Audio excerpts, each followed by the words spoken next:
Crab Tendo. Now that the Ableton gang has claimed Busy Work Beats. Now I understand why people love Ableton Live. Now forgive me for not knowing why you loved Ableton Live. I think it's time for a beginner's guide. Hopefully you will enjoy it, and also leave a comment below of things that you want me to cover in the future. Let's go. So the first thing we're going to talk about is the setup options. So, you know, when you do plug up a MIDI controller to Ableton Live, it does a really good job of setting it up automatically, but just in case it doesn't, you need to go into options and preferences. So the preference menu will look like this, and you will see link into MIDI, look and feel. You can change the color or how it looks like. I have it in mid dark. I can make it darker, and I think I might even go with that. I like that a little better as far as like your color themes and stuff like that. And you can adjust other things as well. And then you have your audio settings where you can set up your audio interface for the first time. If it doesn't recognize your audio interface, you can switch to your ASIO, but mine is the Soundcraft Signature 10, which the USB audio ASIO is already set up, so I don't have to worry about that. And from here, I'm gonna go ahead and go to the link in the MIDI controller. So, you know, I'm making sure everything is there. The push 2 is there. I'm not gonna teach that, but I do have an off-brand MIDI controller, which is the Korg Tactile 25, and is already set up, is represented in yellow, so that's therefore you'll see that.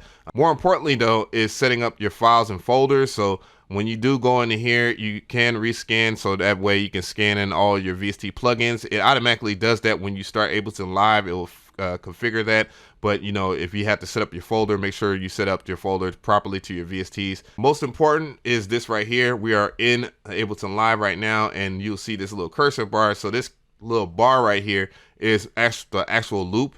So if I was to go ahead and hit this right here, this means that I will loop record, and that way you'll be able to loop stuff in. So when you have that, you have a caveat of things you can do, like setting up your MIDI right here. You can set up the quantization features. You can set it to 7/4, 6/4, 5/4, however you want the grid to be like, but 4/4 is the normal grid here. And if I was to press the space bar will activate the beat, just like in every other DAW. So now is playing, and if I was to play it all the way through, you'll see it loop. Here we go. And you see a loop. Now, as you can see, I'm in double time, and what I'm going to go ahead and do is I'm going to go to about 70 BPM, 70 something BPM. I'm gonna hit a count.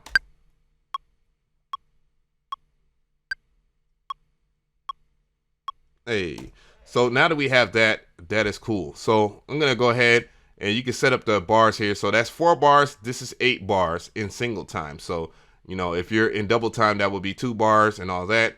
But what I'm gonna do here is show you how to count in the bars. 1, 2, 3, 4, 2, 2, 3, 4, 3, 2, 3, 4, 4, 2, 3, 4. That's how you know.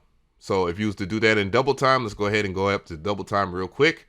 1, 2, 3, 4, 2, 2, 3, 4. So you would have to double that up to make it a 4-bar loop. So it'd be 8 or that'll be 4 bars right here instead of 8 bars in single time. So that's how you would know the difference between that. I know it's a little offshoot, but you know, a lot of people have a difficulty understanding that concept. So what I'm going to do here is I'm going to pull up my favorite VST, which is Electra, and I'm going to type it into the plugins menu. You'll find that this search bar is very good for pulling up whatever plugin that you have.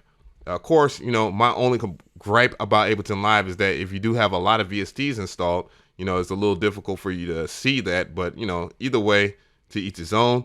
What I'm going to go ahead and do is I'm going to select Trap Wizard, and I'm going to lay out something very simple using this concept here. And one of the things I want to point out at the bottom left of the screen is a info menu, which you can access if you don't see this by pressing Shift and question mark. That will take it away, of course, since I have it on here, but Shift and question mark will allow you to see some of the information that you may or may not get from this video. And it's very useful when you are going into stuff, but I will explain very easily. So what I'm going to do is go ahead and lay out a track here. What you can do here to activate the record button is record right here. but you got to make sure that the track is armed. So what I'm going to do is arm the track. I'm going to play the sound real quick. I'm going to go ahead and lower the tempo here. All right, I have a sound that I like, but the problem with the sound is that it is too loud. So how can I adjust the volume? Well, you can go over here and you can adjust the volume this way right here, and I can lower the volume.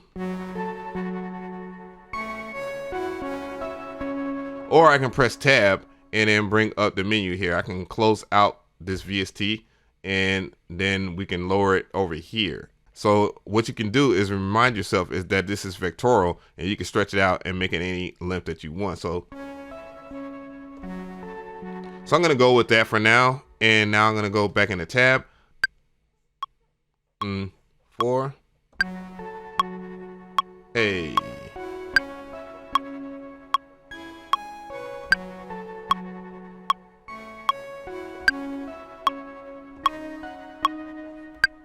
Now with that, it looped over and there was a problem with that. So what the problem is, if I was to stretch this out, and you can stretch this out by going over here and pressing the plus or minus sign on your keyboard. You can use this bar to see where everything is at as well. You don't have to use plus or minus, but you know, plus or minus is easier. And you can see that it recorded over that beginning part. And what I'm going to do is I'm going to set this back over here. I'm going to set the cursor back here.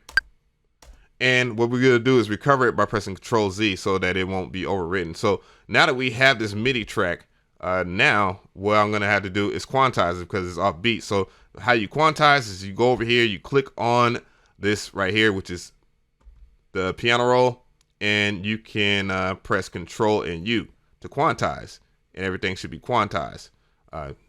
Sometimes you might have to press Control A just to highlight everything, but you can just do that and it'll do that. So everything's on beat now.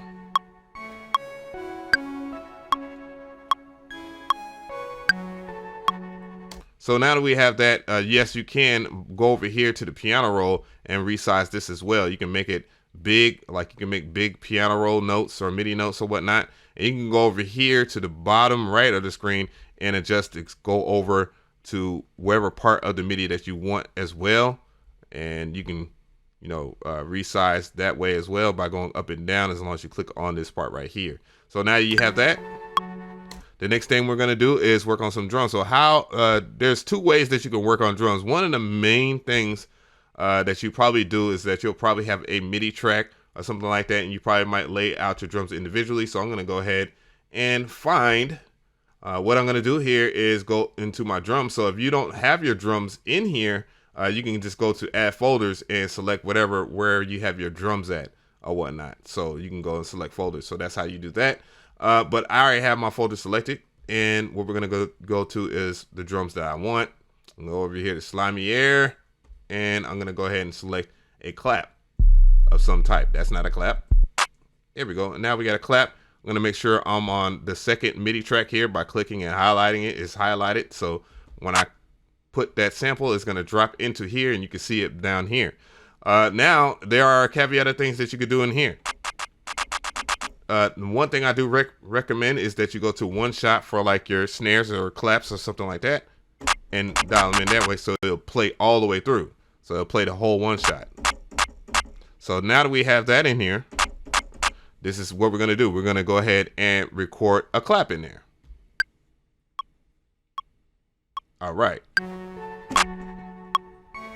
Hey, hey, hey.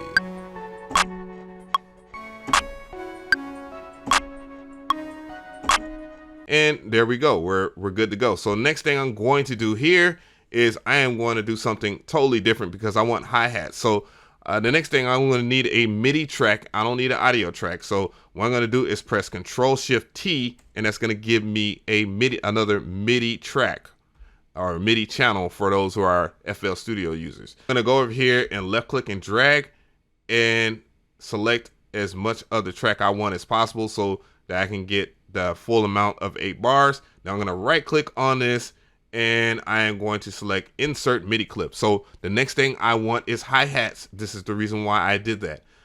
So I do have a full tutorial on how to get funky hi-hats, trap hi-hats, but I'm going to just go ahead and add some hi-hats here. So I do need hi-hats. So I need to select that and put that in here. So I have a sampler right here. So, you know, if you do, you know, right click on that track and it's a MIDI track, it's going to give you that.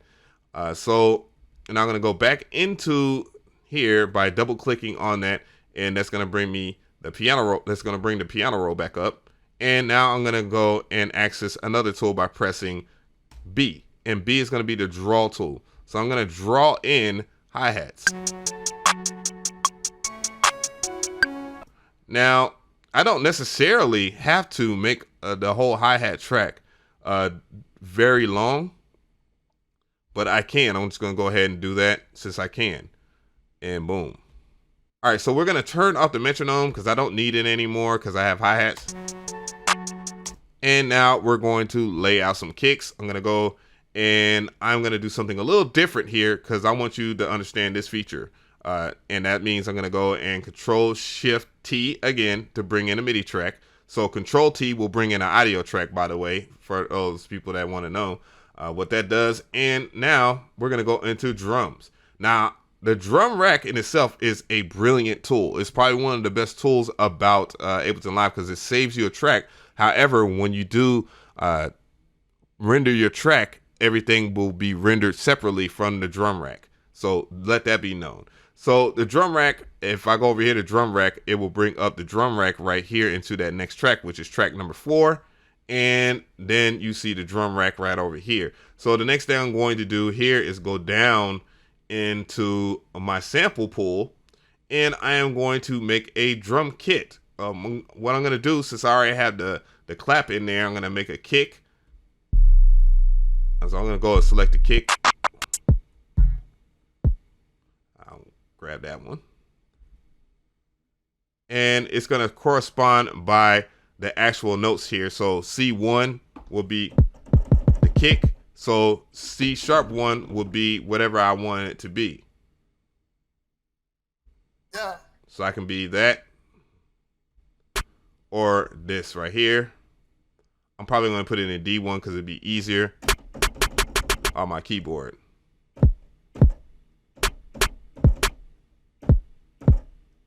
So let's go ahead and record that in there.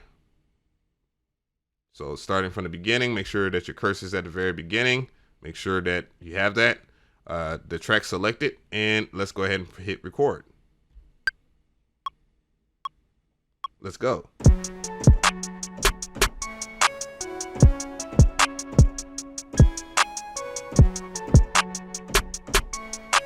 Of course, it's a little loose, so I'm going to go back into the piano roll.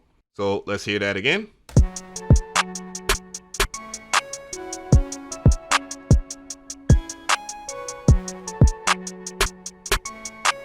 And now you can hear that it's a little bit off, like the quantizing is off, and that's on purpose. So we're going to press Control, Shift, and U. Now, Control, Shift, and U allows you to pick what type of quantizing you want. And now you have 1/8, so you can go into 1/4, so you can go into 1/16. Let's try 1/16 and see if that improves the quantization feature here. So what I'm going to do is I am going to delete. I'm going to press delete, and then I am going to record that line again.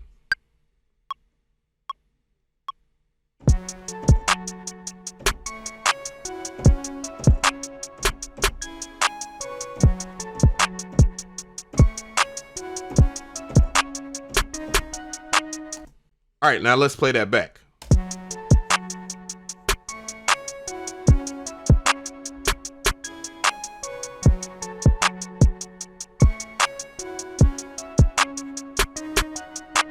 Now, if we hit Control U, let's see if it fixed it.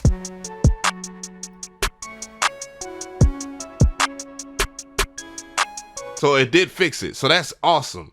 Now, what we're going to do now is add in some 808s. So let's go ahead and do that. Let's record the 808s in now. Hey.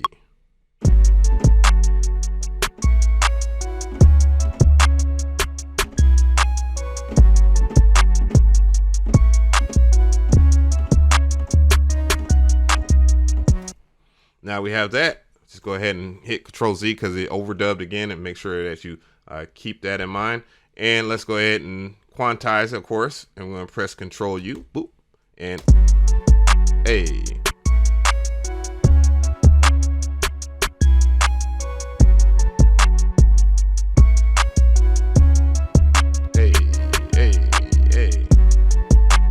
And one of the things I showed you earlier was the fact that you can go into one shot. So if I went into one shots and let you hear the 808s.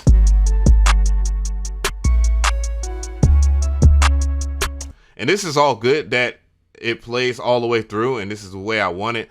But however, I want control of those 808s, as if, you know, when the next track comes and I don't want the 808 to hit, it'll be plain Jane. You'll just hear the kick and not hear the resonating part of the 808. So how would I do that in here? I think this might be a little too complex, but anyways, what we're going to do is go into that piano roll again, and we're going to go and hit legato. And now legato is going to make those 808s play the length that I want.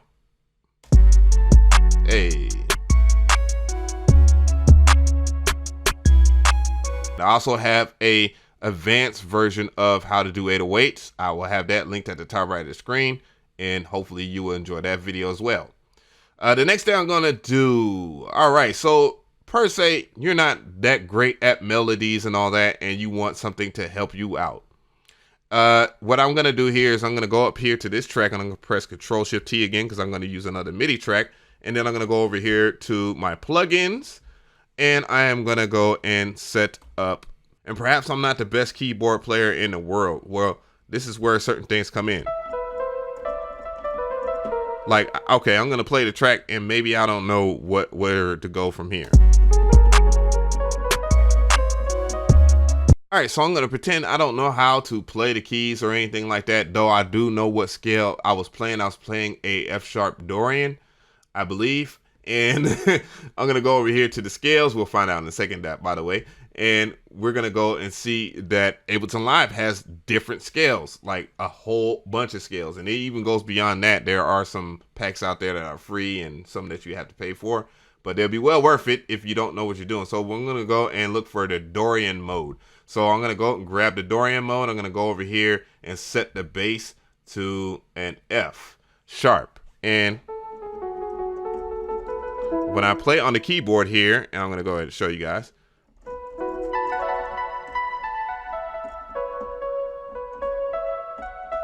No matter what I do, whatever key I'm in.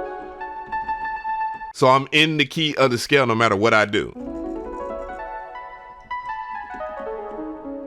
And if you buy a push too, it will definitely allow you to do that and more. But either way, you still have access to it no matter what. So let's go ahead and lay down some type of melody of some sort. I don't know.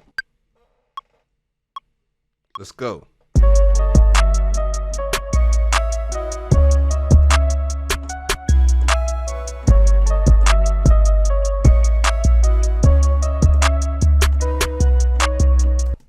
So now that I have that laid out and we are good to go, let's go ahead and hear that now. Don't forget to quantize. If that's what you're looking for, Control U. Hey. But, you know, what I'm going to do here, instead of pressing Control-Shift-T, I'm going to go ahead and duplicate this track just to show you something here. I'm going to go ahead and delete that right here because I already duplicated, and I'm going to change. You can change the color of the tracks to whatever color code that you want. Boom. So the next thing I'm going to do here is I am going to use that sound, or I'm going to use a sound. I'm going to go ahead and pull up Electro again. I'm going to change the sound real quick, and I'm going to do a pad line. But the pads, I want to be like some other stuff here. I'm going to go back out of scales. I'm going to grab a chords. And what I can do now is even crazier because now I can select what different chords that I want. So if I want major chords or whatever type of chords, I can just select that. But I can just go ahead and I'm just going to go and just drag and drop that in there. So now I get one button chords.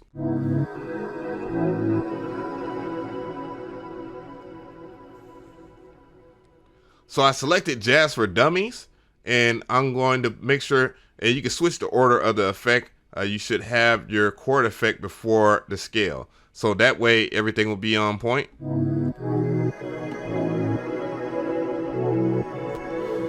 I'm gonna turn down the sound. Of course, I can turn it down right here. I don't even have to go tab and go into the mixer.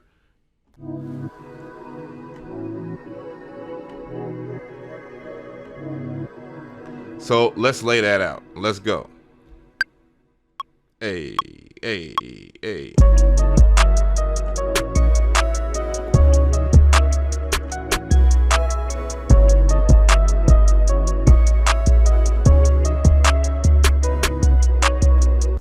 Now we have that laid out. Now we have like this gorgeous chord progression, and all I did was just selected some effects, and therefore we have a whole entire beat now. Now, how do we lay it out? Well, the best thing about arrangement view is that you can just arrange stuff really fast. So what I'm going to do here is I'm going to hit this, which makes this big or small. You can also adjust these to make them larger than other parts if you really care to do that, or you can just minimize whatever you want. So I'm going to minimize these so I can get a better look at the track for what it is. Now that we're here, we're going to go ahead and select all this stuff right here. I'm going to go ahead and turn off looping because I don't want to loop just this part. And we're going to go ahead and drag and drop everything over there. And, you know, we could just continue this process until we have a whole entire beat. And then, you know, we're just going to arrange it. Boom. What I'm going to do now is I am going to go ahead and delete this right here since we have it laid out. And we have an intro.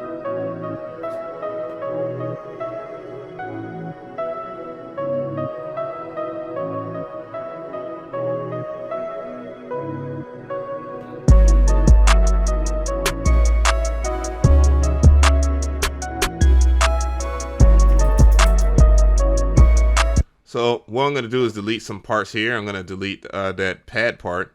I'm going to go ahead and make this bigger so, you know, I'm not messing up. Okay. Hey. Do some mixing.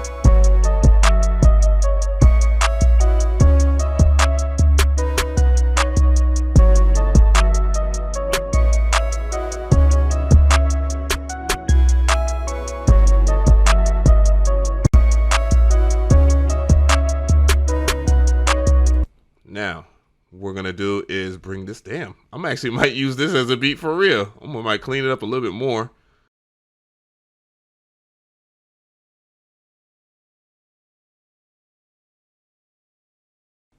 So now let's play it.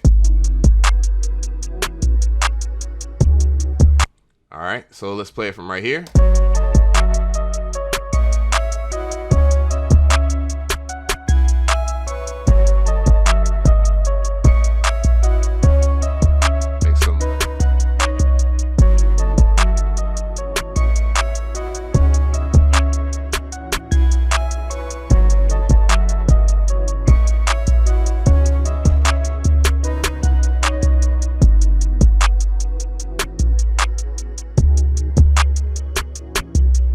All right, so the next thing I'm going to show you how to do is because some people are going to want to know how to fade out the track. So if you press Control S, you can save the beat. I'm definitely going to save this beat here.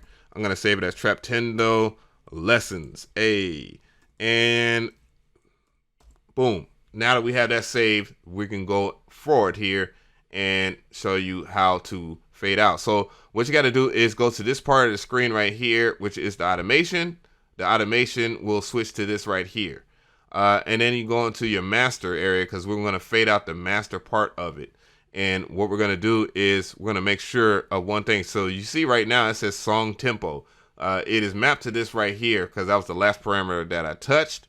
What I want to do is go to right here and go into my master and touch this right here. So now I have control over the track volume. And when I go over here, there's a pencil. What you want to do is press B and get this right here. And this will allow you to fade. And I'm going to go ahead and add a node to that end right here. And I'm going to add a node right here. It will snap to the grid so that you can change the grid. And we're going to play that fade out.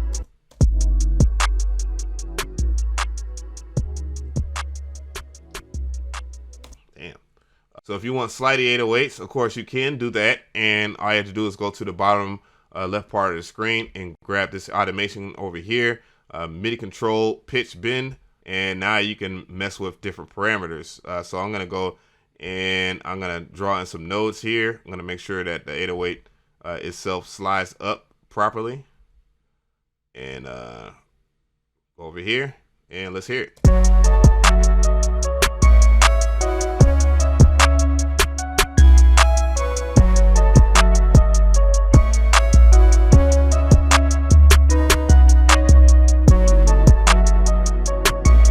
And also keep in mind when you do that in arrangement view, so this is the only 808 line that's gonna slide up like that. So